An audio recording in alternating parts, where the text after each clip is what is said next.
अपनी जान कहते हैं। मोहब्बत की इसी मिट्टी को हिंदुस्तान कहते हैं।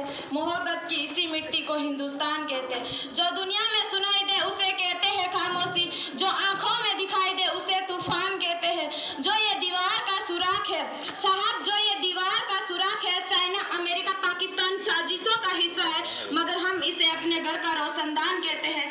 अपने घर का रोशनदान कहते हैं। परम सम्माननीय मुख्य अतिथि जी, प्रधानाचार्य महोदय, आदरणीय शिक्षक गणों, गांव से पधारे हुए समस्त गणमान्य नागरिकों, मेरे प्रिय छोटे और बड़े भाइयों और बहनों, आप सभी को वार्षिक उत्सव की बहुत बहुत बधाइयाँ।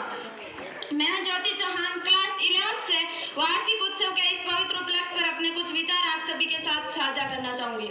आजादी का असली मतलब वही समझ सकता है जिसने कभी गुलामी की हो। हम सौभाग्यशाली है कि हमने स्वतंत्र भारत में जन्म लिया। यूं तो आजादी की लौ 1857 में ही जल चुकी थी, जो रसाल बनकर 1947 में हमारे देश को आजाद कराई।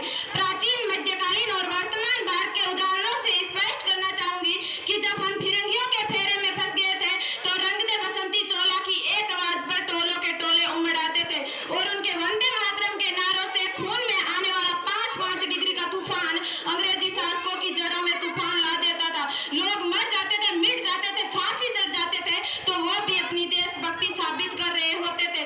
उसके बाद 62, 65 और 71 के युद्धों में अपना सुहाग गवा देने वाली औरत, जब घर के हालात ये हो जाया करते थे कि प्यार भी भरपूर गया, मांग का सिंदूर गया, नन्हे ननिहालों की लंगोटियां चली गई, छोटी छोटी बेटियों की चोटियां चली गई, बाप की कमाई गई, भाई की पढ़ाई गई, ऐसा एक विस्फोट हुआ पता ही चला नहीं, पूरे जिस्म की कहीं बोटियां ही चली गई। और आपके लिए तो एक आदमी मरा है साहब, किंतु मेरे घर की तो रोटियां ही चली गई, मेरे घर की तो रोटियां ही चली गई। वाले हालात पैदा हो जाने के बावजूद भी एक माँ अपने बेटे को सरहद पर दुश्मनों की धज्जियां उड़ाने के लिए भेज देती थी और उसे पत्र लिखाकर भेजा करती थी कि अम्मा ने खत लिखा है बड़े ही चाव से, पुत्र मेरे ना घबरा जाना, 1 इंच भी पीछे ना हटना, चाहे इंच इंच कट जाना, चाहे इंच इंच कट जाना। इस तरह पूरा परिवार अपनी देशभक्ति साबित कर रहा होता था। तब देश लड़ जाने को कहता था, तब देश मर जाने को, मिट जाने को, फांसी चढ़ जाने को कहता था, किंतु आज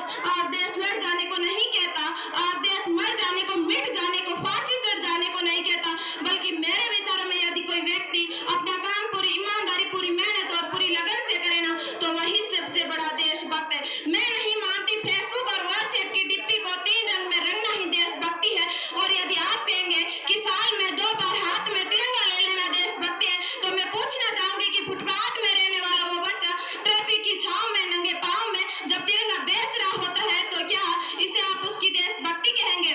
यह उसकी देशभक्ति नहीं, उसके पेट की भूख की शक्ति है जो उसे ऐसा करने पर मजबूर करती है।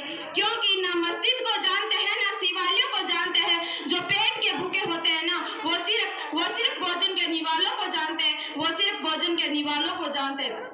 अपने परिवार, अपने समाज, अपने राष्ट्र के लिए समर्पण का भाव है देशभक्ति, और हर देशद्रोही के जीवन में आने वाला तूफान है हमारी सच्ची देशभक्ति, ताकि हर देशद्रोही ये समझ सके कि अगर तू परिंदा है तो ये आसमान तेरा है, अगर तू परिंदा है तो ये आसमान तेरा है, अगर तू दरिंदा है तो ये शमशान तेरा है। भाईचारे से रहना है तो रहे इस जमीन पर, वरना ये कब्र भी तेरी है और ये कब्रिस्तान भी तेरा है, ये कब्र भी तेरी है और ये कब्रिस्तान भी तेरा है। लेकिन एक देशद्रोही से ज्यादा देशभक्ति की तब बात होती है जब एक बेटा अपने बूढ़े माँ बाप को वृद्धा आश्रम की चौखट पर छोड़ आता है। कड़ा उठती है वो देशभक्ति जब मुसीबत में फंसे लोगों की जान बचाने से ज्यादा हम सेल्फी लेकर अपने लाइक बढ़ाने में लगे रहते हैं। आज के इस दौर में वो युवा जिनके ऊपर जिम्मेदारी थी अपने परिवार, अपने समाज, अपने राष्ट्र की आशाओं को जोड़ कर रखने की, वही युवा आज व्हाट्सएप, फेसबुक और इंस्टाग्राम पर सेटिंग, डेटिंग, चैटिंग और फेटिंग के मायाजाल में फंसे हुए नजर आते हैं, मायाजाल में फंसे हुए नजर आते हैं। 4 बोतल वोट का काम मेरा, रूस का ने बात का भविष्य तबाह कर रखा है। हम ना एक ऐसे समाज में जीते हैं जहाँ लड़कों से बात करता देख जो भाई हड़काते हैं, जहाँ लड़कों से बात करता देख जो भाई हड़काते हैं, वही भाई अपनी गर्लफ्रेंड के किस्से घर में हंस हंस कर सुनाते हैं। और मैं बता दूं कि महिला सुरक्षा के मामले में हम आज भी 4थे नंबर पर आते हैं। हम ना एक ऐसे समाज में जीते हैं जहाँ पत्थर की मूर्त को लगते हैं 56 भोग और भूखे नंगे तड़पते सो जाते हैं लोग, भूखे नंगे तड़पते सो जाते हैं लोग।